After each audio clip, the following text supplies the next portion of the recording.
това, което са направили тези до вас.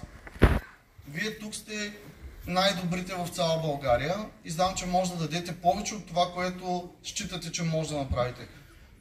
Имате достатъчно време да обмислите задачата, да си направите сценарий, по който да създадете своята компютърна програма. Направете го по начин, по който да защитите мястото си тук в Гоце Делчев.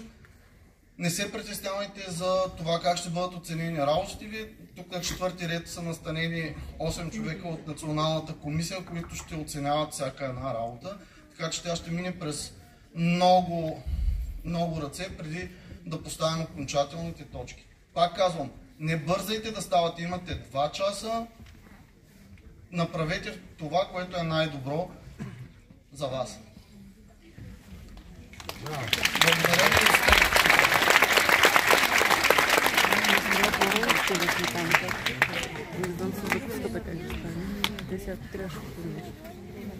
Скъпи финалисти, пожелаваме ви успех, вдъхновение и увереност. Нека утрешния ден бъде изпълнен с предизвикателства, но и с удовлетворение от постигнатото. На добър час! Ще ги помолим тия възпитаници да направят.